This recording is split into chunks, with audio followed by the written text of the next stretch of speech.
चलिए दोस्तों, आप लोग गदर 2 मूवी देख ही लिए होंगे। गदर 2 मूवी में एक डायलॉग बोला गया था। वो डायलॉग लास्ट में इंडियन आर्मी के द्वारा बोला गया था। आप ध्यान दिए होंगे या नहीं भी दिए होंगे। डायलॉग था, did you follow the rule of Geneva convention, did you.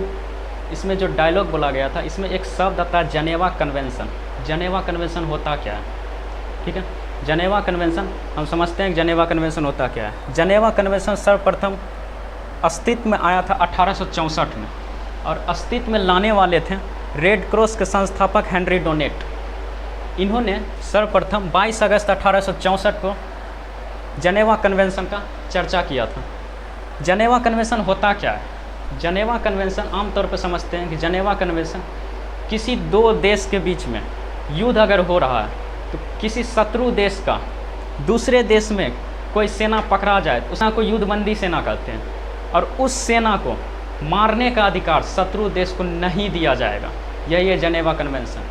ठीक, उसके कुछ अधिकार दिए गए हैं, युद्धबंदियों को कुछ अधिकार दिए गए हैं। उस अधिकार को देखते हैं।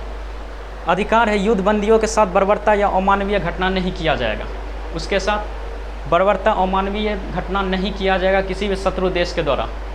दूसरा, कानूनी सुविधा दिया जाएगा। कोई भी अगर युद्धबंदी पकड़ा जाए तो उसे कानूनी सुविधा प्रदान करेगा शत्रु देश। तीसरा, डराया या धमकाया या अपमानित नहीं किया जाएगा। किसी भी शत्रु देश के द्वारा युद्धबंदियों को अपमानित नहीं किया जा सकता है। चौथा, नाम, सैन्य पद और नंबर, यही तीनों पूछ सकते हैं।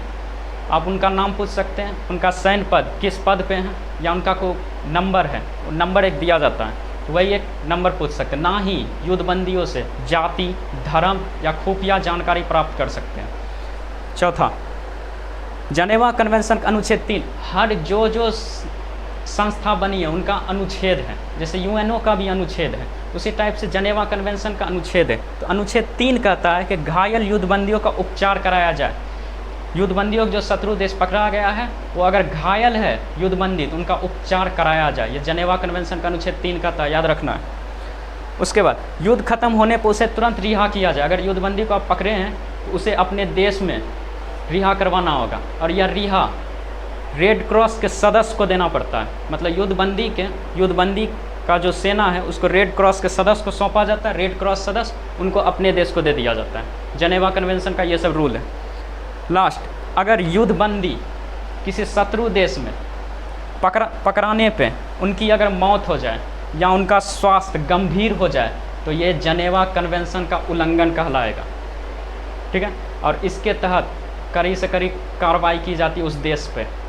ठीक है, तो आपको पता होगा कि विंग कमांडर अभिनंदन, उनको 1 सप्ताह के अंदर छोड़ दिया गया था इसी जनेवा कन्वेंशन के द्वारा।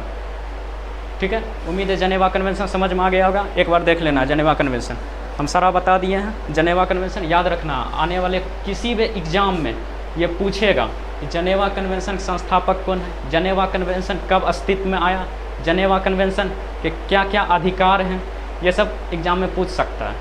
ठीक है, उम्मीद है कि आप लोग समझ गए होंगे।